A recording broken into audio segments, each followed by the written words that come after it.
real raw conversations. Yeah. And why not just record and see if other people like the content? It seems to me that backpackers, especially aspiring thru-hikers, will actually appreciate what it is you have to say as you have your last like hour and 10 minutes between civilization and the woods. Yeah. Before you start hiking 2,200 miles to Maine, right? Yep. All right, here we go. Alrighty. All right, so we got, so it's Carlson, C-A-R-L-S-O, and Carlson's Correct. your first name. Yep. All right, you have a trail name? I don't have a trail name, nope. No? All right, that's okay. You'll probably get one out here. Yeah, this is super convenient with that MARTA line and everything. REI's right here. Yeah, I'm glad you like that. I really like that. Yeah, a lot of folks ask, well, I have a post on Reddit, right? So a lot of folks. That's pretty much where I stopped once I read that. I'm like, well, that's everything I need right there. It is, everything you need. MARTA, REI. There's a hotel, there's several hotels nearby, but there's a close one that's relatively budget, a half-mile away. For big spenders, the Embassy Suites is right there across the street. I picked up, I think in 11 years, it was a couple, a boyfriend, girlfriend, husband, wife, young couple at the Embassy Suites. Other than that, everybody's at one block over behind us. Yeah, that's the easiest way to blow up your budget, man, is overpaying for these hotels. Yeah, one night in the Embassy Suites is probably $175 or more right here in That's this ridiculous. neighborhood. Yeah, it's a little steep, I'd say. All right, where are you coming in from, man? Flying out of Des Moines, Iowa. Des Moines, Iowa. Yep. Lots of mountains there to practice on. How'd you? So well, let me ask you this then. So how long you been backpacking? How'd you get into that?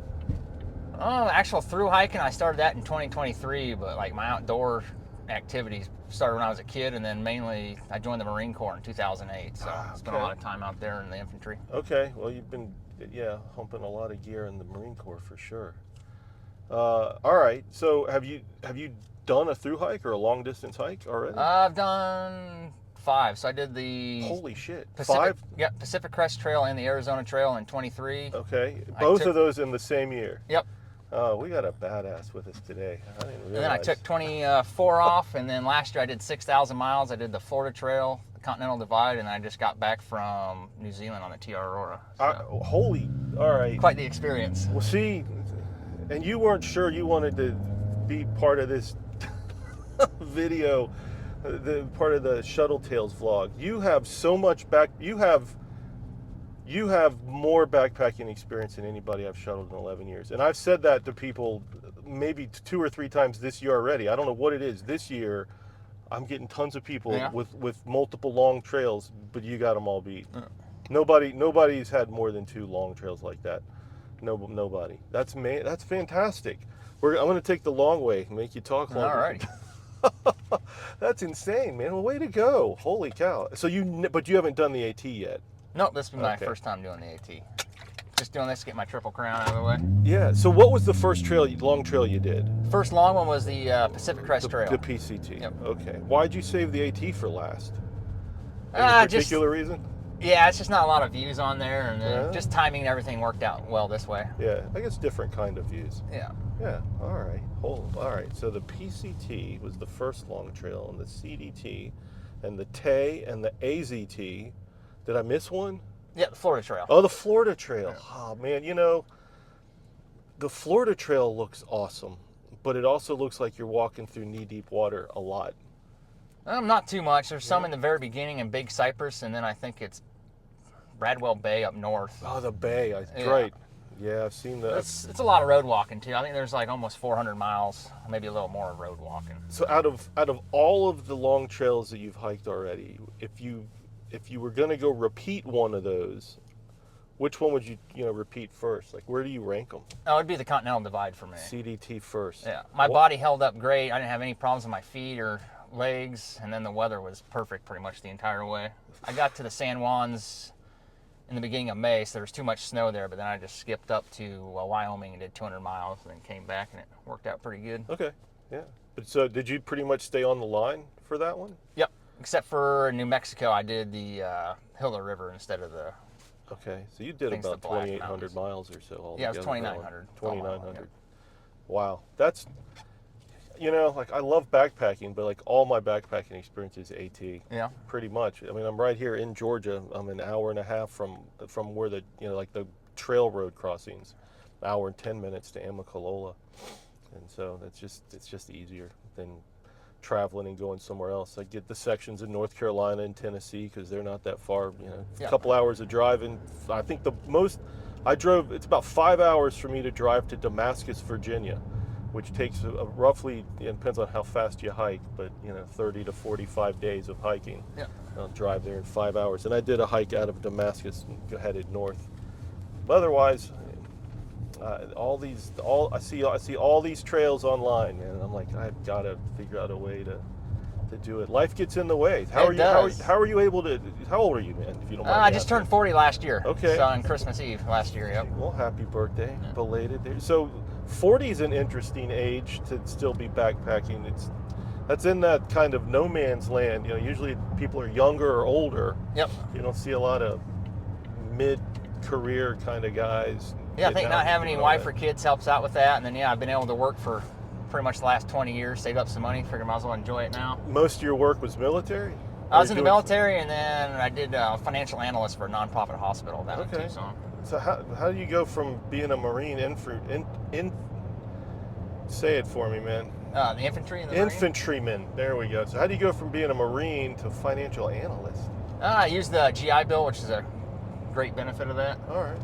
You're just interested in finance and money and all right. Yeah, I don't know. I've taken the classes. I got a degree in business, but the finance stuff I took the minimum finance stuff, just enough to know I'd probably need to hire an expert when it comes to that.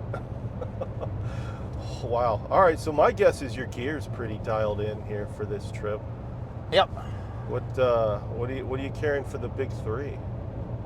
On the PCT and Arizona Trail, I just had a bivy sack for that. I got real lucky; only rained on me like 3 nights, but now I'm running a what's it called? Big Agnes, the Copper Spur 1-person tent. Okay. So that one's got a real small footprint too, so I can pretty much set that up wherever I can set up my bivy sack. All right. Okay, so we're going with a freestanding or semi-freestanding, one or the other. Definitely not a trekking pole tent. All right, so the Big Agnes is the tent. The Copper Spur UL, it's a one? They make a one? Yeah, it's the 1-person tent. All right, that's plenty. I think my base weight with all my warming layers for this one's right around 22 pounds. The base weight's 22 pounds? Yeah. Okay. And it's not ultralight. I mean, no, not I still have my ultralight. cover. I like being warm at night, man. I don't know how some of these... I understand. I like being warm as well. I will carry the extra weight to be warm. So speaking of warmth then, so let's do sleeping pad and what, quilt or sleeping bag? I just have a sleeping bag. I've had that for like 10 years. It's just an REI brand one, 32 degrees. And then for my sleeping pad, I just have one of the fold-up Z-lights, I think they're called. Yeah, sure. Just a folded the foam I've never pad. had any luck with the inflatables. They just... Yeah. In what way do they fail you? Just leaking, and then one time, I don't know what it was. I think I set it up and it was like still light out, and then turned into like a big sausage because it got too hot. So it delaminated. expanded. Yeah. Oh god, that sucks. Okay. And then what was the backpack? I didn't even notice, and I just flipped it around. It's the Osprey Exos 58, I believe. Oh, that's Yeah, all they're right. a little kilo. Yeah, the XS is nice. I have an old XS. It's like back from like 2015 or 2016. Yeah. When it was like the last year. They went messing with it after that year, but it was like the year before they started messing with it. It's got the hip belt pockets and it has the shoulder strap pockets, and I love it. It's not what I hike with, but I don't want to sell it because I just feel like I'm going to end up lending it to somebody to go hiking with me, and they never do. But I'm going to hang it. I almost sold it recently. Somebody on Reddit who was looking for a pack that would have fit the bill, and then they're like, how much do you want for it? And I went out on eBay just to see what they were selling for. I'm like, you can go on eBay and buy it for less than I'm willing to sell it for, man.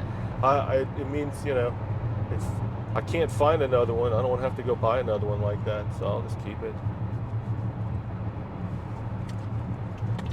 You have everything you need. You got your fuel, I got everything you got your lighter, you got all the food you need. Yep.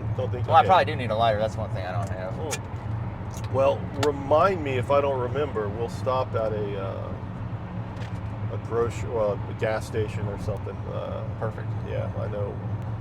I'll probably stop at the same gas station I stopped at yesterday. I drove a guy up yesterday who also needed a lighter.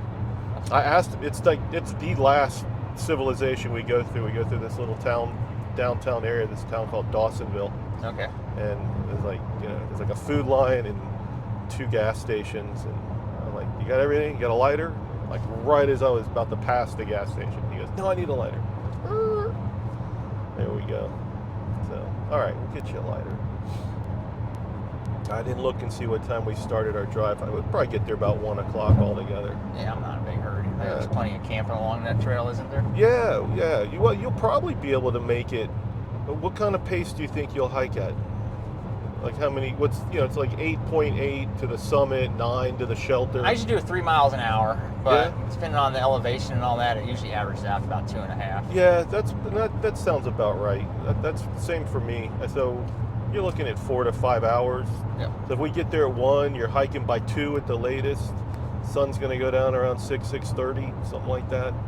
You should be able to get to the shelter by then. You might want to stop at Black Gap Shelter. Okay. It's like mile 7.5 on the approach trail.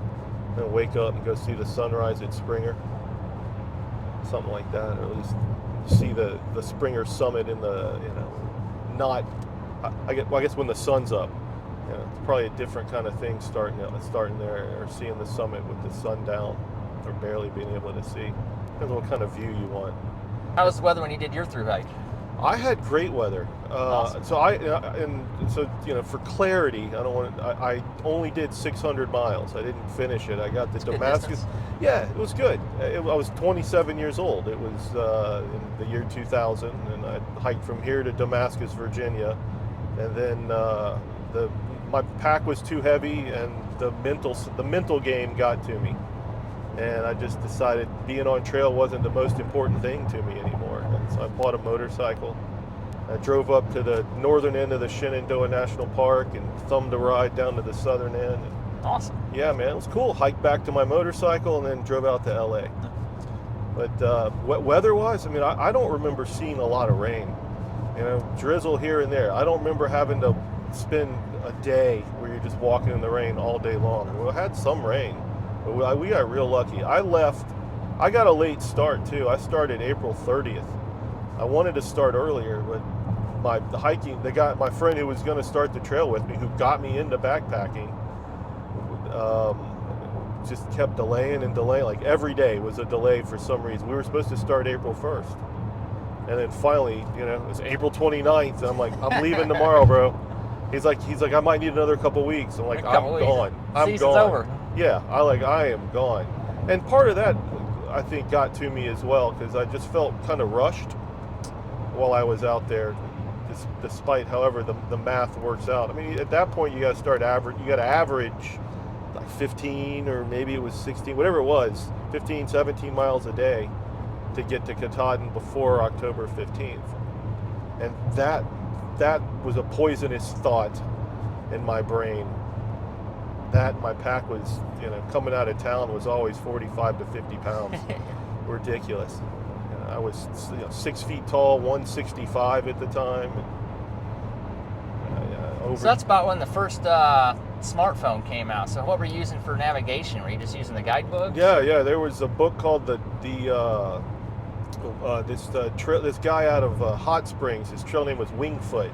And Wingfoot had the famous book. It was a skinny book. I don't know how many pages it was. Skinny, right? So 1/4 inch thick, and I don't know, 8 by 6 roughly, right? And then it just had your from shelter to water to campsite. If there's a town, there's a town. And then there was about a 1 inch thick spiral bound thing called the thru-hiker's companion, and I guess that was probably 4 inches by 9 inches. So it's kind of this tall, skinny book. And that had more information about towns mostly, and what resources were in towns. Right. There was one woman early on from England who had a satellite phone, so she could call back home and communicate with her family. And everybody, we loved her, but anytime she pulled that phone out at the shelter, we're like, get the F out of here, right? We're not here, right, to see your phones. So nobody had phones. So you get to trail, road crossings, you weren't calling shuttles. It was all hitchhiking. Yeah. Right. There's no call ahead for anything. It was a completely different system. That's it. Just needed the trail, needed the data. It was either the data book or the Wingfoot. I think everybody called it the Wingfoot. And now it's then AWOL came along and did his book, and then Gut Hook came along and then renamed himself to Far Out. I'm guessing you're using Far Out. Yeah, I think that's what everyone uses now. Yeah, everybody. Because the barriers to entry are real low. I mean, it doesn't take much planning wise anymore. Well, I think the one thing I resisted taking my phone into the woods, even though everybody was doing it for a while. Let's say 2015, 2016, 2017. Right in there, like everybody was. At that point, it's like you got to take your phone. I'm like, I'm still stuck in the year 2000. That makes me sound so old. And so I went without it. But one thing I guess I do like about the smartphones now is when you go off trail to dig a cat hole, you take your phone. I've learned to take my phone with me because one time I got scared because I couldn't find my way back to the trail, and now you just, where's the dot, where's the trail, and walk towards the trail. You're good to go. Yeah, I had a close call down on the Florida Trail in Big Cypress Swamp. Yeah. Because everything looks the same out there. I was probably walking like 100 yards away just to dig my cat hole, and then I turned around and I was like, oh shit. Yeah. Like, where am I? Thankfully, I was able to run into the trail and work my way back up. But yeah. Yeah. So there's certainly a benefit there. I had a discussion with a couple other guys I drove last week about whether a Garmin is necessary on the AT. Are you bringing a Garmin or a personal locator beacon? No, I don't use one of those. No, just my phone. Yeah. Have you used one on any of your trails? I have not. No. But for everybody watching, don't rely on me and Carlson here for for making your decision. I don't want to be responsible. If you want the Garmin, take it. But it seems like the AT, there's so many people, and you're so close to roads, and like the Apple phones now, you have satellite and satellite communication and emergency 911 built in by satellite. Apparently T-Mobile, I didn't know this, if you don't have Apple iPhone 14 and newer, you don't has all that built in, emergency 911 by satellite. But if you have some other phone, T-Mobile offers, I think it's called like T911. Somebody just told me about this a couple days ago.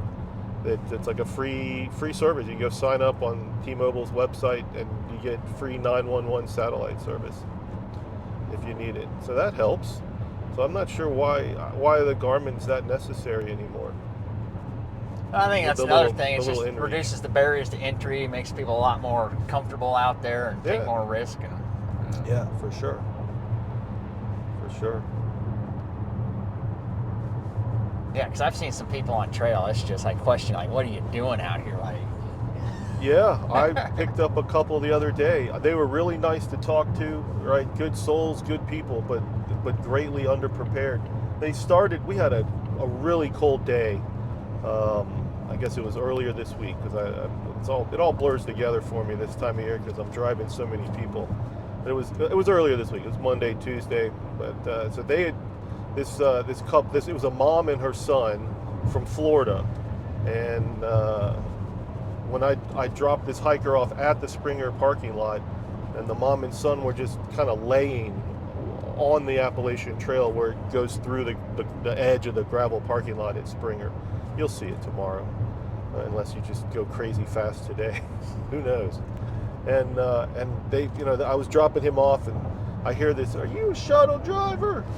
I was like, "Yeah." And I walked over, and she's like, "Can you drive us over to wherever they wanted to go?" And I'm like, "Yeah, no problem." She was on the phone. She goes, "That's okay, we got one," and hung up on the other. She goes, "That shuttle driver was going to take 45 minutes to get here." And it was in the single digits last night with the wind chill, and we could hardly sleep. And there was a young guy in the shelter with us at Black Gap Shelter. They didn't even make it to Springer from doing the approach trail. It was like this young guy was moaning because he was so cold all night, and we could hardly get sleep. And I'm like, go get in my car. Like, I could see they were freezing. They were super cold. It was 20-something degrees when in the parking lot at, let's say, noon or so by the time we got there. Yeah. I'm like, just get in the car. We'll throw your, the guy was dropping off was still using the back to rearrange all his gear and such. I was like, don't worry about your packs. They were greatly underprepared. Yeah. But it's the end of February in Georgia. We still get really cold nights up in the mountains. Oh, yeah. Yeah.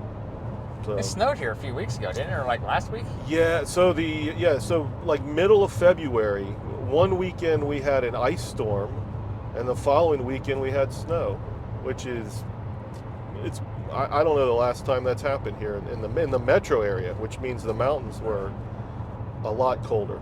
There was some, there's watching people on YouTube, right, who got hung up in the Smokies, had to sit there at Fontana or get off for a while until the weather cleared up enough to be able to make it through the Smokies. Yeah, when I started the Florida Trail last year, I think Pensacola, like 2 inches of snow up there. No kidding. Yeah. When you started, they got this. Yeah, I think it was right around January 20th. Yeah. So by the time you got there, it was nice and hot. Gone, yeah. It was, I flew down to Miami. weather. It was like 80 degrees down there. Most people NOBO the Florida Trail, don't they? It's hit or miss. Is it? I guess everybody I've seen online do it, they NOBO that one. I can't remember seeing somebody SOBO that thing. Yeah, I think it's just the timing wise works out great because there's really nowhere else to hike in the winter, so you can do it in December and January. Yeah, it looks like it looks like the variety of wildlife you see on that trail. Oh, that's one of the most. Yeah, just like from birds to reptiles. Yeah, they got black bears, mountain lions, alligators, all kinds of birds, man. Did you see bears and mountain lions while you were on that trail? I saw mountain lion tracks, and then I saw one black bear. All right. It was a real, I don't know the proper word, but like scurvy looking. It looked like very small. Right. Looked like it was starving. A Florida scrawny black bear. Yeah. He just run off when he saw you. Yeah. I can't get my phone out of my pocket fast enough to take a picture of a bear. Yeah. I have very blurry pictures of bears that I took near my shelter when I hiked the Appalachian Trail in 2000 and from the Smokies, because they didn't care about us. They were just up on this hill, I don't know, 50 yards or so from the shelter, and they were just foraging for whatever they were foraging. They're pretty habituated in the Smoky Mountains. Yeah, and the next morning they were still kind of there near the trail. My camera was packed up in the brain of my backpack, which is a terrible place to keep a camera. But I wasn't thinking about it, so I didn't think about taking the camera out. But the bears were, 20 yards from the trail, and they're just staring at me as I walked on and just walked slow. They didn't follow me; it didn't bother me. Nobody else wanted to leave the shelter though. They thought I was crazy, and maybe I was, but it worked out.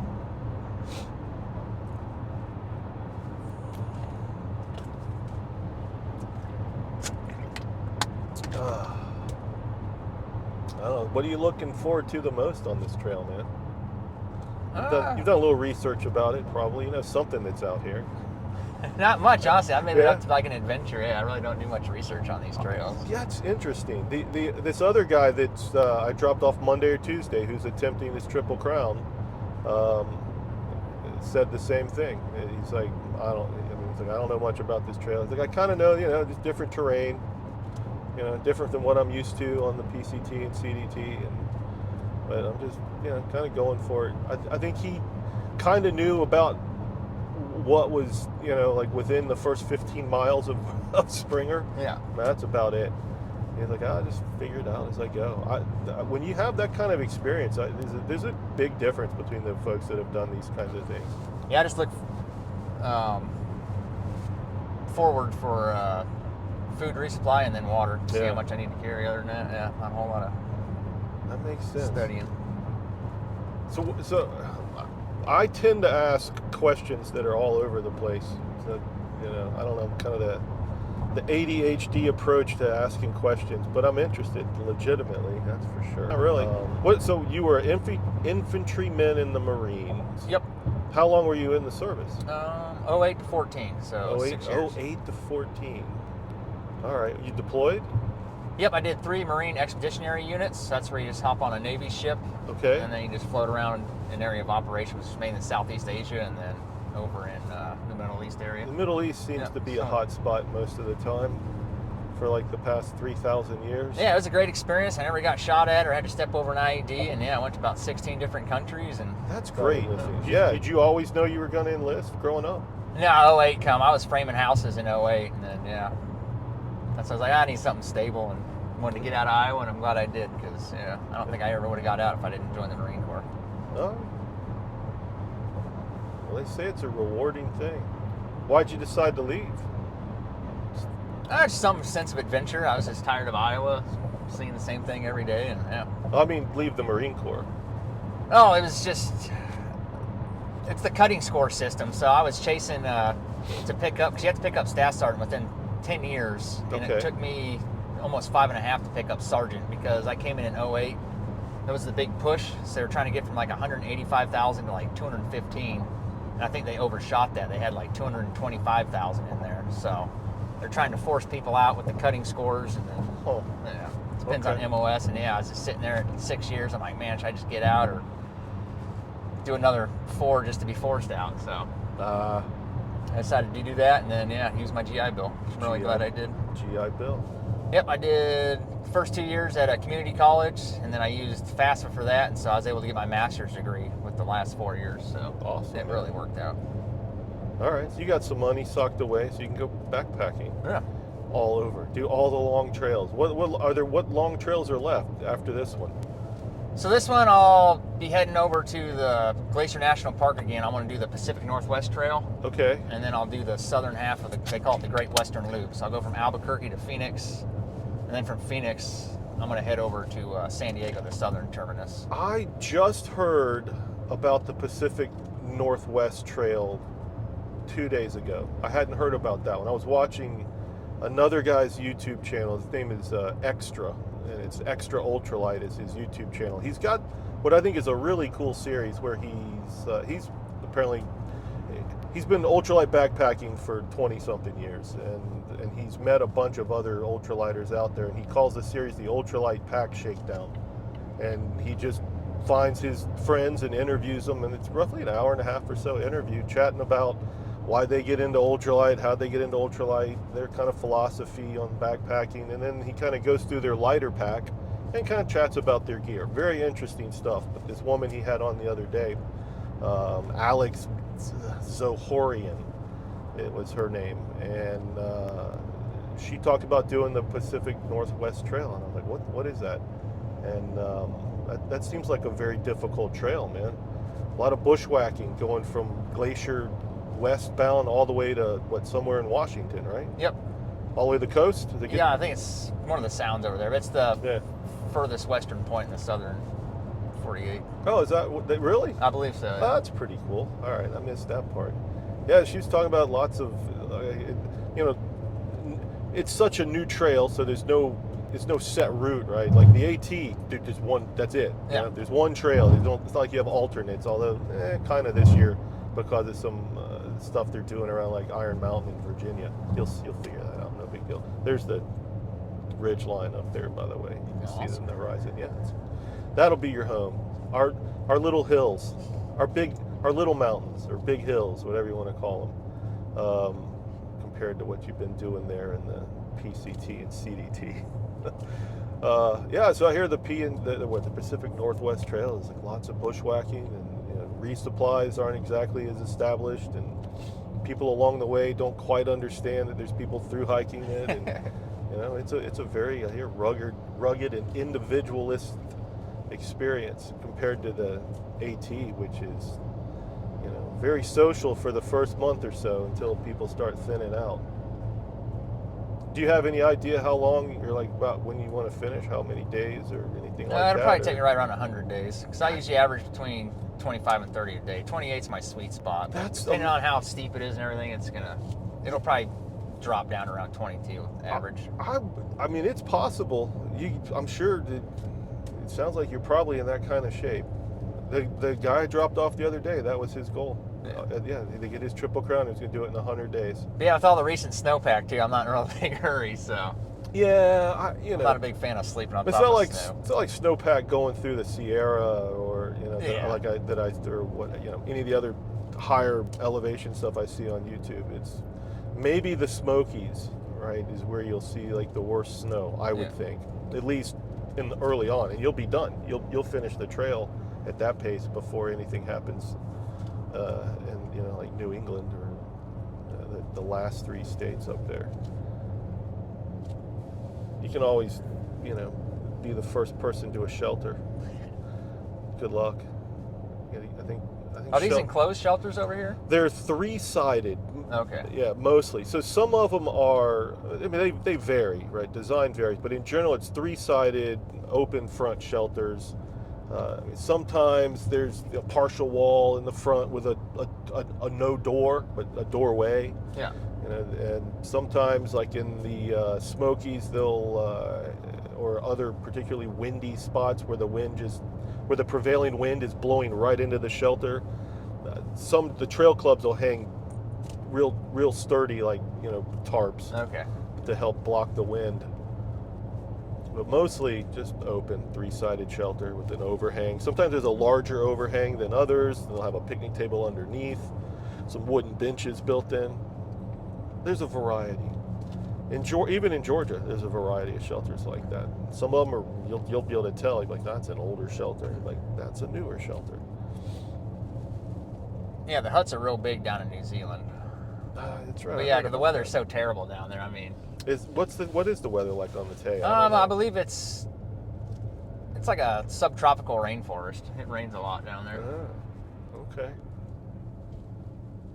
So how many days how long is the Te Araroa? It's 1,900 miles, and that one took me just about 3 months. Okay, 1,900 miles.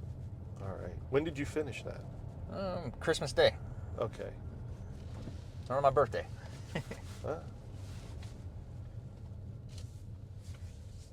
Okay, so I'm just thinking weather-wise. All right, so you get lots of rain. So out of all those days, how many days do you think you faced rain then? We're hiking in the rain. Probably 15, 20. Yeah, okay. I wonder what you'll see on the AT.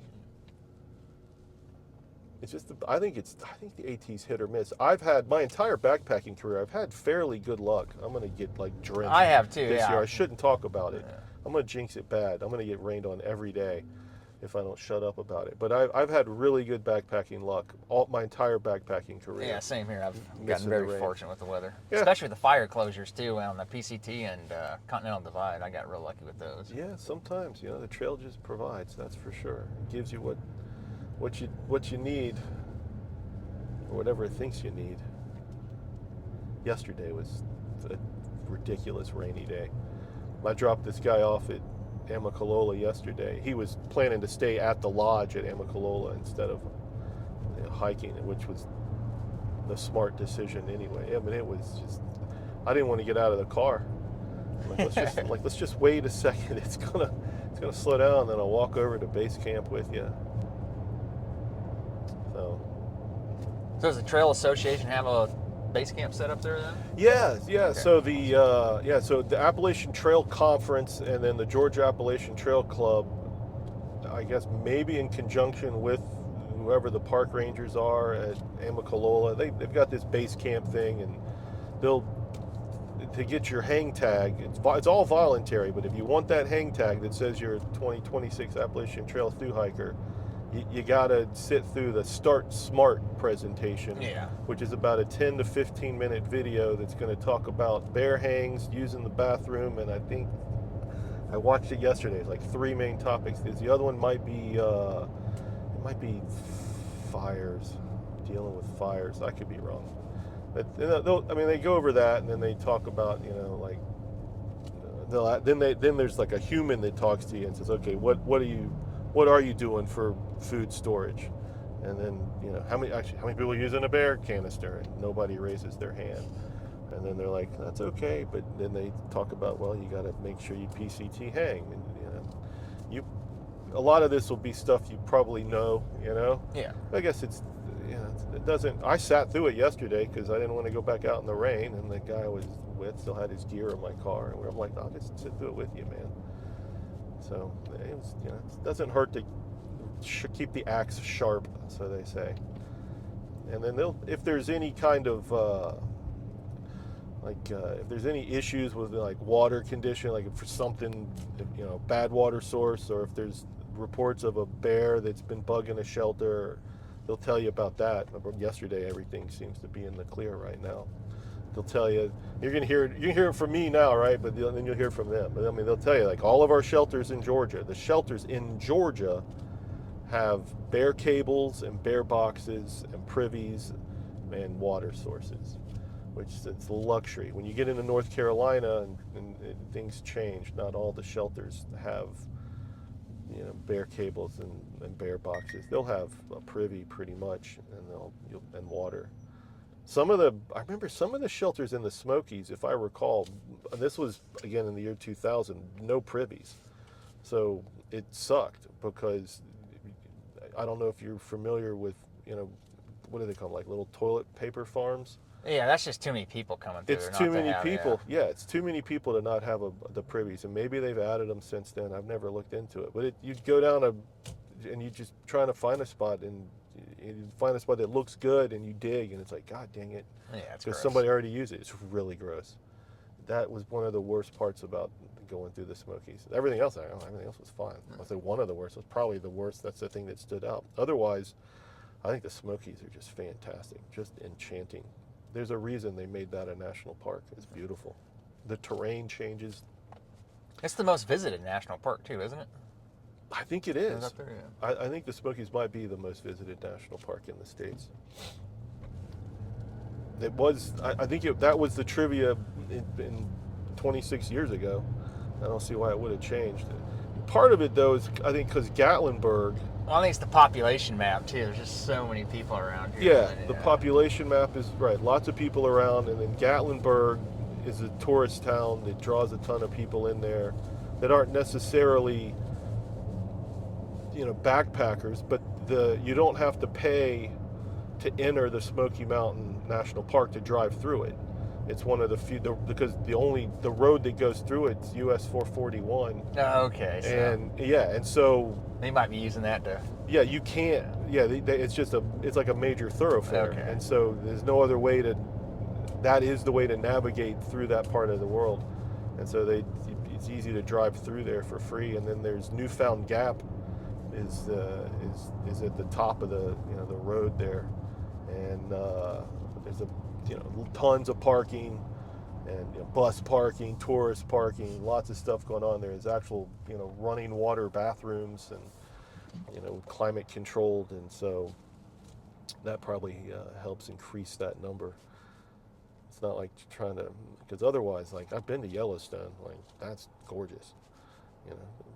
I think Yellowstone's probably more scenic than the Smokies, but hiking to the Smokies is great. I haven't forgot your lighter. I'm going to the lighter gas station. What I got? I've stopped at this gas station for lighters so many times. They owe me a commission. At this point, that's just where I go for lighters. They always seem to have them, or people forget their smart water. Or whatever. Well, I always forget you're allowed to bring them in like your pocket and your carry-on. Yeah, is it you can carry it on, but you can't put it in the suitcase. Yeah, it can't be in the suitcase. Okay, that's what it is. Same thing with the what do they call them? The battery banks. Yeah, the lithium-ion battery Yeah. banks. You can carry it on, but not in the suitcase. Yep. Okay. Yeah, and then tent stakes and trekking poles, you got to check that stuff usually. That's 50-50. They're going to let you take those through on the trekking poles. Because I've seen some people have them, and I was hiking with a girl, and they made her put them under the plane. So, did you check your bag today, or what did you do? Yeah, it's way too big to. Oh, is it? Get away Carry from- on. Yeah. Did you put it in a duffel bag or a suitcase, or did you just do it the way I it just is? handed it over. I've never had a problem with it. Yeah. People ask that question a lot on Reddit. How are you going to travel with it? Usually the answer is go to the Goodwill and buy a big duffel bag in decent shape and put everything in it. Were you carrying trekking poles? Yeah, I have them in. I Alright, packed them away. Just put them in the bag. Yeah. That makes sense. What time did you leave Iowa today? My flight left at 5:10 in the morning. Did you get any sleep? I got a little bit on the plane. All right. Yeah. They were both short. I think I stopped in St. Louis. It was like an hour flight, and then the next one from St. Louis to Georgia was like an hour and 10 minutes. Oh, you had to connect through St. Louis. Okay. Very painless, though. I mean, Yeah, not too bad. St. Louis, I walked out, and then the next plane was the one right over the next gate. Oh, the next gate? Yeah. All right. So I guess you got family, right? Like parents, brothers, sisters that are just totally supportive of your backpacking career? Oh, yeah. Oh, at this point, I would think they'd have to be. Yeah, I usually dump everything off at my mom's house, like food and everything. I need anything mailed, and then just give her the address, and then she really enjoys doing it. Kind of lives vicariously through me. So. Oh, that's nice. Yeah. They ever get a chance to go meet you at any of the trails? They're She's probably come, not. Go yeah, my ahead. mother's come to the start of quite a few of them. So she was there when I started the Pacific Crest Trail and the Continental Divide Trail. She went all the way down to Campo? Yep. That's awesome. She really likes San Diego. She made a little vacation out of it. Oh, And then okay. she likes Tucson, too. That's where I lived for the longest time. So Oh, okay. we flew into there, and then, I drove over to the start point for the Continental Divide. Yeah, it seemed. It seems like Campo is just out in the middle of nowhere. I don't know much about the southern terminus of. It's easy the to get to, CDT. surprisingly. Yeah. Is it? Yeah. Yeah, the Continental Divide Trail, you have to have like a 4x4 truck. It was. Oh wow. Yeah, it was rough getting to that one. But the CDT, that's the one you would repeat first. Yep. All right. So if that's your number one, all right, what's the number two? Number two, if you go back, if I only had like a month or so to do something, it'd definitely be the Arizona Trail. Do the AZT? I'm very biased though, because I'm from Arizona. So. Okay. Yeah. All right. So we got the AZT. All right. And then I'm just going to get you to keep rank ordering them, right? So what's next on the list? That'd be the Pacific Crest Trail, Okay. then the Florida Trail, and then Te Araroa. And then the Te Araroa. All right. It was beautiful down in New Zealand, but the weather was kind of rough, and then the trails are just brutal, man. Like straight up and down, super muddy. It was the most challenging hike I've ever done in my life. Bro, the Te is that bad? Yeah. Wow. I'm sure it looks like it would be just breathtaking though, scenery. Oh, it is. Yeah. If Yeah. you get a good view and the weather works out, it's looks amazing. All Lord of the Rings. Yeah. Yeah. All right. No A lot of the times I'd get up on the ridgeline and it'd be clouded in, and so. What about Colorado Trail? Yeah, it's not on your list. I mean, you've done a little bit of that, Yeah, I've right? done pretty much. And like how much? How much is of the Colorado Trail? I guess it overlaps with the CDT. That's quite a bit. I don't know that number. I knew it. I know it's some. It's at least 100, 200 miles of it. Okay. Yeah, I think the Colorado Trail is only about a 400 or 500 mile trail, maybe. Yeah, I think it goes from Denver down to the southern town down there. down to Durango. Yeah, Durango. Yeah. I've been to Durango. Saw the terminus. But yeah, that one's pretty much very well maintained, just like the Pacific Crest Trail. Nice gradients to it, so Yeah. nice trail to do. Yeah, AT's fairly well maintained. It's steep. You get It's better to say steep it's just a little ups bit and steeper, downs. isn't it? So it slows you down a little bit. That's what they say. I'm curious to hear what you think about it. I dropped off a woman a while ago. I don't know, week and a half or whatever it is ago, from Switzerland, and so she's used to backpacking in the Swiss Alps, and I sent her a text the other day. I'm like, just hope you're having a great time. You know, she had called our mountains when she saw that ridge line I showed you. She goes, "Oh, they're just big hills." I'm like, all right, go easy on us. And I'm like, hope you're enjoying our big hills. And she responds like, yeah, they're still big hills, much easier than the Swiss Alps. I'm like, okay. So apparently, but she was concerned about hearing how steep are the ups and downs. I mean, there are a lot of them. You have to go up and down. There's not too many climbs where you're climbing more than, let's say, like only climbing for more than a mile. Okay. Right? Not too many of those. I mean, in Georgia in particular. I mean, I know one that's like this climb up Kelly Knob.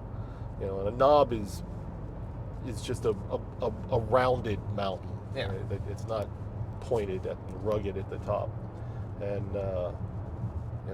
maybe that's about a mile hike, and you gain about 800, 850 feet in elevation. That's a tough one. Yeah, that's pretty good. Yeah, but so it takes you 20 minutes of just up.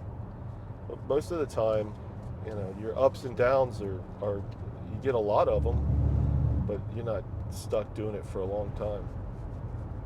But you will. I mean, I've hiked everything from Georgia to Virginia, and I remember a lot of it well. And I know that there are climbs where it's like I've been climbing for an hour. I don't remember anything down, just up for an hour. So, but my guess is you'll love this, because Yeah, I'm looking look forward at all to the it. stuff you've done. That's insane. You're one of those elite backpackers flying underneath the radar. You should be more popular. You just don't realize it. I don't know how many people have done all the trails you've done. You don't see that many guys. Yeah.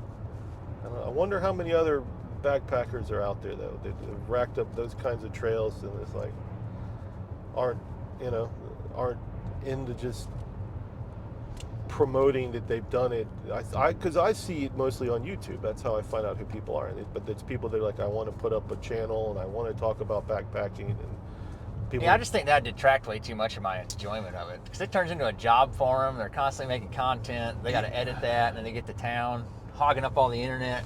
Yeah, and I can imagine that, right? I got to upload. Yeah, doing that and vlogging a trail, like a day-by-day vlog of a hike, especially a long thru-hike, does seem like quite a chore. Yeah. And that wouldn't work for me either. Especially the ones with the really high production value. They get the good camera angles. They come back, pick it up. That's the you get some people nuttiest sitting shot. there. They just do the selfie thing, huffing and puffing. I don't know. I'm not too much into those. Yeah, I think that shot, where you set the camera down and then you run back in the woods and then you come walking past your camera and then you got to turn around and come back to your camera. Yeah. I've seen people do that kind of shot with like difficult water crossings too. Yeah. So they had to do that water crossing twice. It's definitely a great talent shot. to it. Yeah. Yeah, great shot. Get those shots and then edit it all together. I definitely have a lot of respect for them. Yeah, absolutely. And that's me too. Like, why would I want to compete with that? If I want to relive it, I'll just go watch theirs, and it's going to be way higher production quality than I could ever produce. Yeah. This, like this video, right? I got the iPhone. Yeah. And then, these fairly decent wireless mics that I bought for something else I was doing, and that it'll come out, and it'll come out okay. I think the second one I did, I actually edited it. I took some stuff out instead of just completely unedited. And the first one was just like, here it is. And then the second one, I chopped some stuff out. It was a long ride, though, because it's an hour and a half just to ride up to Springer. And then it was about, 30 minutes of driving around. We had to go to a grocery store and the post office. And it took us a second there. This is that town of Dahlonega, this little gas station. I'm sorry, not Dahlonega, Dawsonville. What's the industry around here? Like chickens. Oh, agriculture then? Yeah, Okay, that makes probably sense. mostly agriculture and race cars. Bill Elliott's from this town. You old enough to know Bill Elliott, the NASCAR guy? Yeah, I'm familiar with the name. And his son Chase Elliott. So it's kind of 80s and 90s NASCAR. Yeah. So That's a family business nowadays, it seems like. Right? Anyway, your lighter's in that Yeah, I'll gas be real station quick. right there, man. Appreciate Take your time. Take your time.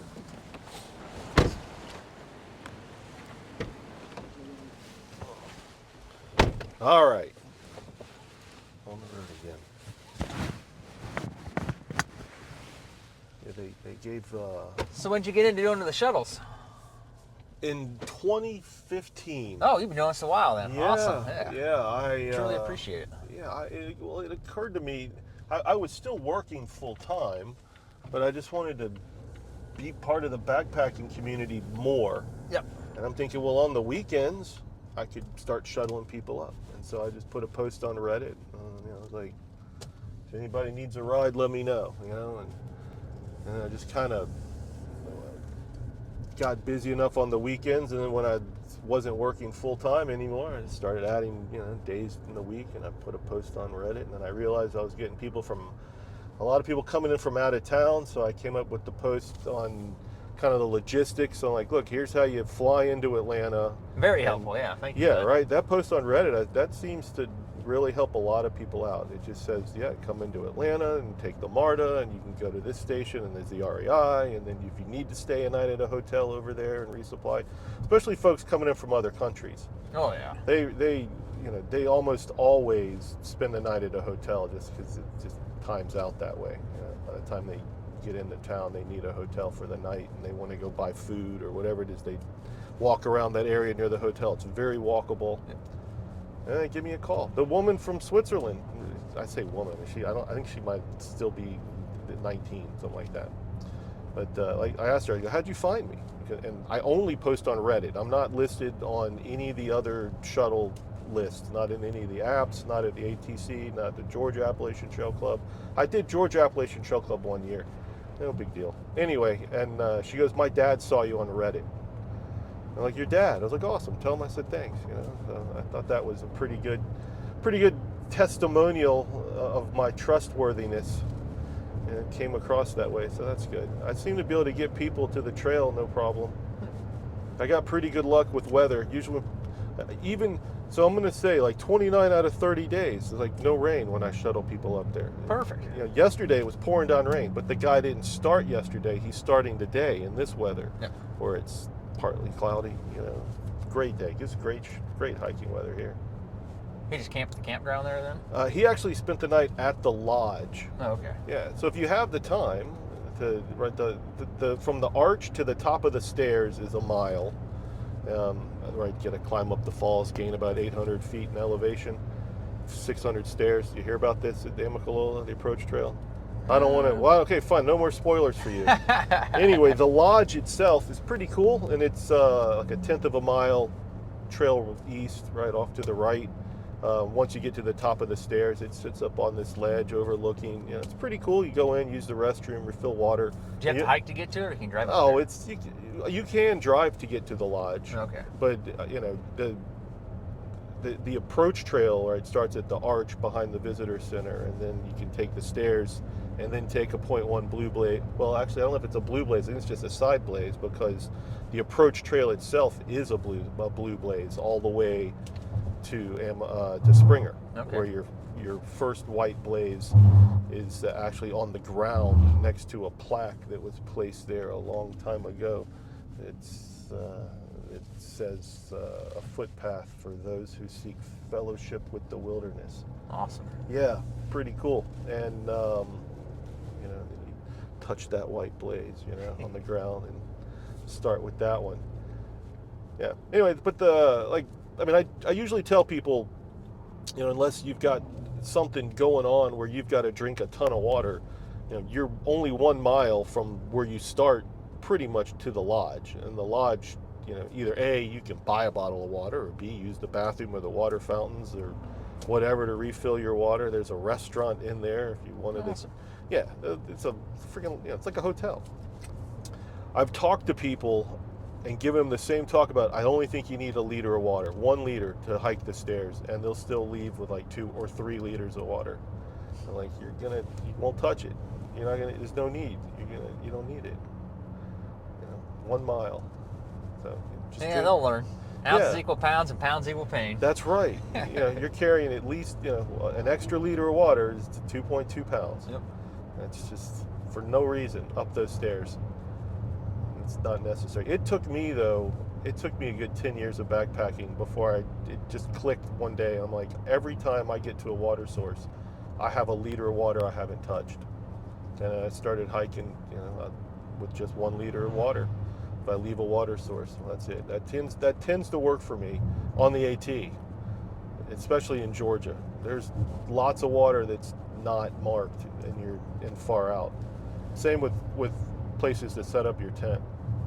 Yeah, I'll tend to carry less water in the beginning because my filter's nice and fast, but towards the end of the trail, like my filter will be real slow. It'll take like 15 minutes to do 2 liters, so I'll just carry more water. What filter do you like to use? I like the Platypus gravity filters. That way gravity the so Platypus? I can do other things. I don't have to sit there and squeeze the thing, and it's about the same weight too. So. I have the Platypus. That's the one I'm going to take on my thru-hike. Yeah, I really like it. Yeah, I'm. Especially when you're setting up camp, you can just hang that up, set everything up, and then you get done and your water's ready. And Yeah, I was just gonna do well, I have been just squeezing it. I just used the 1 liter dirty bottle it came with, and then I hadn't really thought about the setting it up gravity. I see a lot of people do that. I don't know why I'm just so opposed to that. Whatever. It's personal preferences. I mean, For sure, there's a lot of personal preference. That's the truth. see, I don't know when the Sawyer squeezes come out, but it seems when I first started, the really only options were either the iodine tablets or some crazy contraption you had to pump it, or the gravity filters. Yeah, when I hiked the Appalachian Trail, I had a pure pump, and you had to usually use a rock to keep the hose underneath the water. Yeah. And then you had to pump it, Yep. and it had the other end of the hose attached to a kind of a plastic part that would fit down into a large mouth Nalgene bottle. So you pumped it right into your Nalgene Yep. bottle, but that would always pop out and your water would spill over. Or the hose, even though you put rocks on it to keep it underneath the water, would floats shift. up, Yeah, it yeah. would shift or float up. It was such a pain in the ass, and that thing would clog so fast. And it had like a pre-filter thing built on the end of it. Everything would. It was a piece of crap. Yeah, they've gotten a lot better with the filters. The thing with the Sawyer, though, that they can't seem to, it's still a problem, and it's been a problem for at least 5 years, maybe more, is that washer. Are you familiar with that issue? Just leaking from all the pressure? Or? Yeah, so that washer, it has a washer where you screw it onto your water bottle, and that washer either falls out and gets lost or compresses, and then it causes a leak. Or it'll compress and fall down into... It's an actual like rubber washer? Or Yeah, it's an O-ring? straight up. No, it's a plastic rubber washer. Okay. Yeah, plastic rubber, whatever. So when we take this right-hand turn here, all these people that are looking at you and me, they won't be able to see, but this ridge line in front of us that goes over here is the approach trail. Awesome. Yeah, which is like the 8.8 miles that you'll get to enjoy today.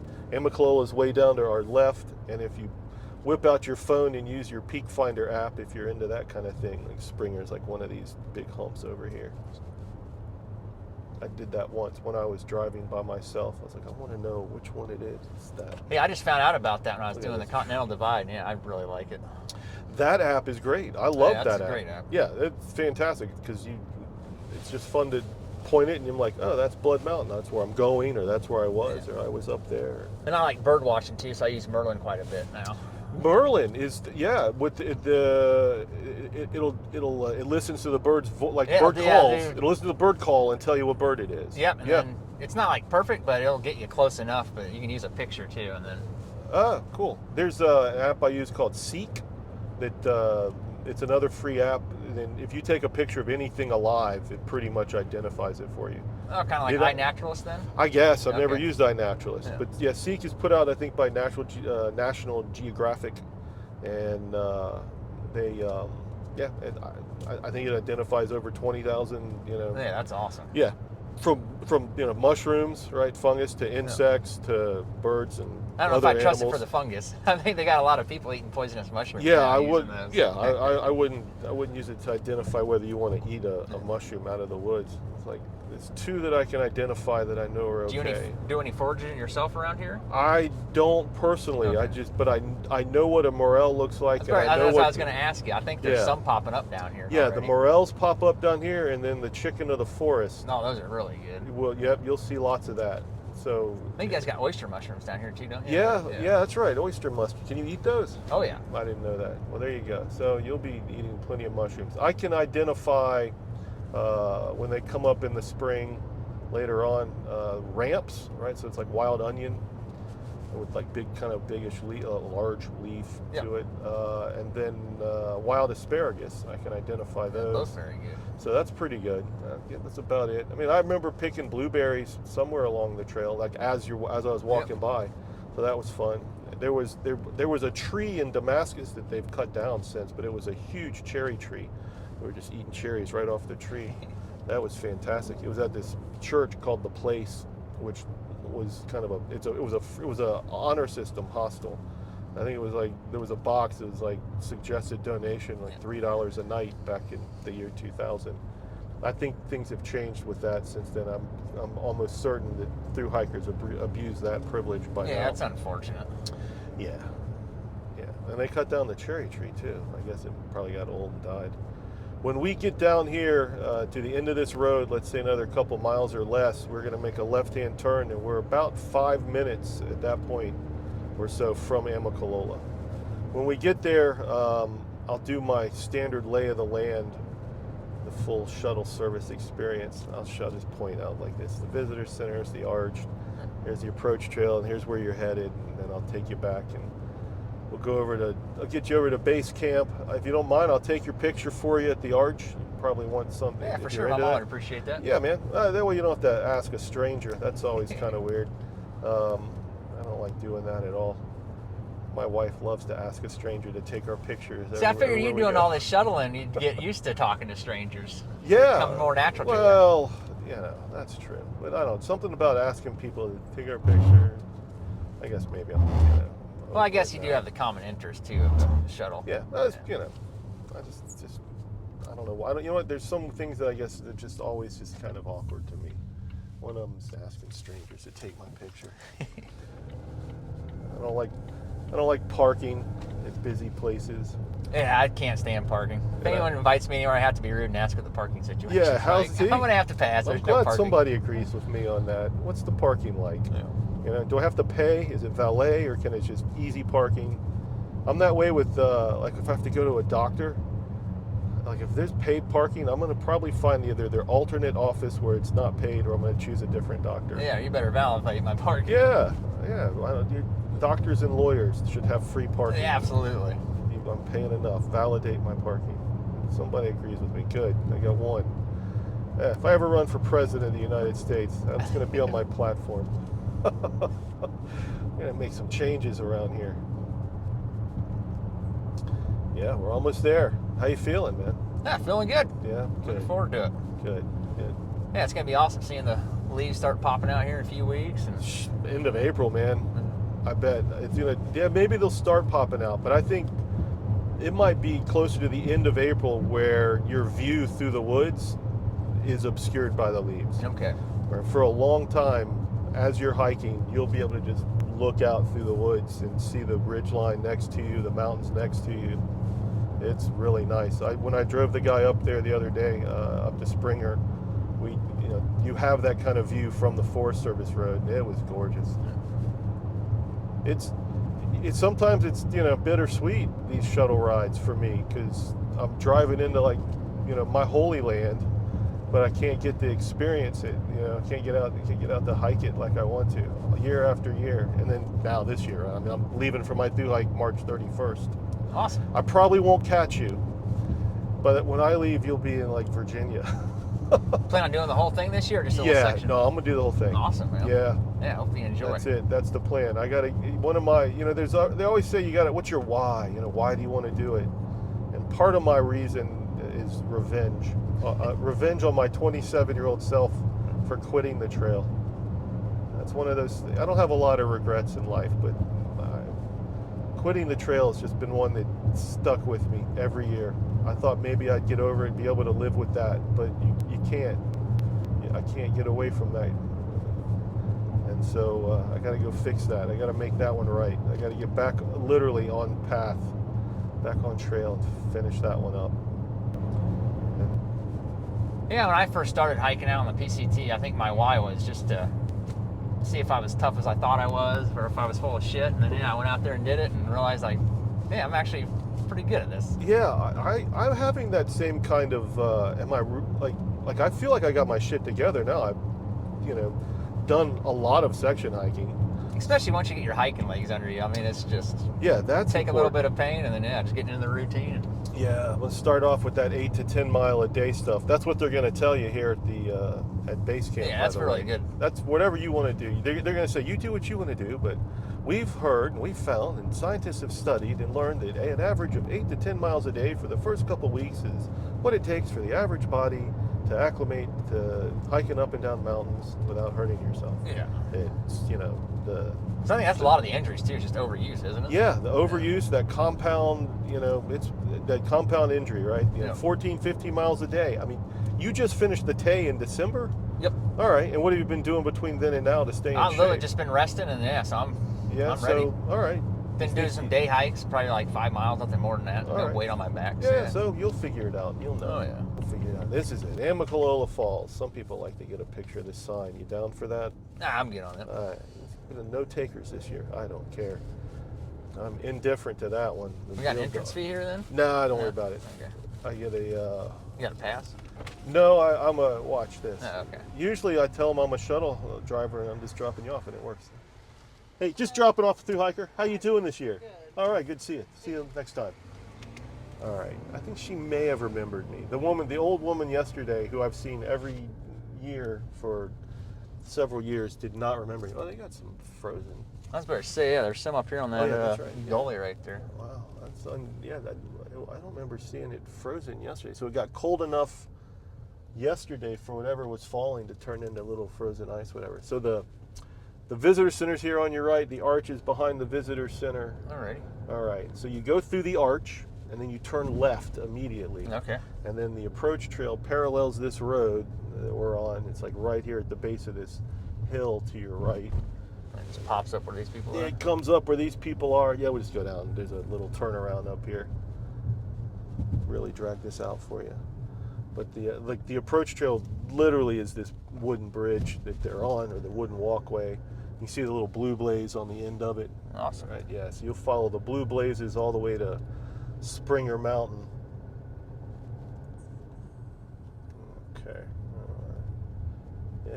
Looking good. Looking good. Yeah, that creek looks frozen. Is that a creek right there? There- Like a waterfall That's frozen? the waterfall. Yeah, it in looks front. frozen. Yeah, so Amicalola Falls. Hey, ladies, if you didn't This read one's your not frozen though. no, it seems to be flowing. This I don't think this usually freezes so much. The mist and stuff from the falls will freeze if it's cold enough. But it's 60 something degrees today. All right, this lady might get out of the middle of the road. You think should I honk at her? It's like a buffalo. And Yeah, some Yellowstone people's Park. situational awareness is like zero. This is, how close should I get? Hola, ¿cómo estás? So the approach trail comes up, I forgot what I was going to say, but it comes up the parking lot, and this concrete walkway that goes up the hill there, that's approach trail. Oh, I know what I was going to say. Then you'll follow that. You just follow the blue blazes. Oh, that's not frozen. Yeah, that's Yeah, totally. It might have a little bit, Yeah. but the falls look good. Yeah, It's it's probably a ton of beautiful. water Yeah, because it's it rained a beautiful. lot yesterday, so it'll be nice. But it's the tallest cascading waterfall east of the Mississippi.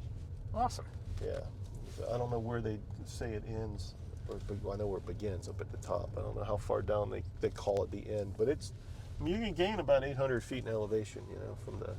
But the first, quarter mile, right, or roughly quarter mile, so it's flat, and then you get to that concrete walkway.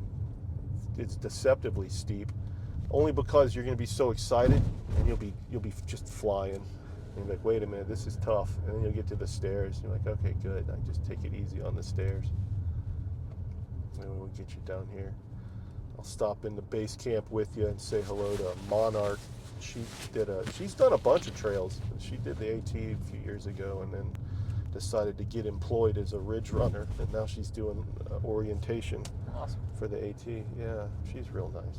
Yeah, hopefully I can land somewhere near one of these trails and do some trail magic someday, because I'd really like to enjoy that. Yeah. Do trail maintenance too, give back. Ah, man, maybe I'll do some trail maintenance someday. That'd be fun. Most of the trail maintainers are the old guys. And when I say old, I mean like 60s. It just seems like anytime you pass them out here, there's just some old guys out here with their chainsaws or their sling blades, one or the other, or weed whackers sometimes. A little can of gasoline that they've carried several miles into the woods. I think we'll park down here. It's looking like it might be full up top. All right. Man. Yeah, thank you so much. Well, I don't know why I keep doing it. Carlson. Yep. Thanks, man. It's good to meet. Oh, fist bump. Sorry. All I'm right. doing the norovirus thing.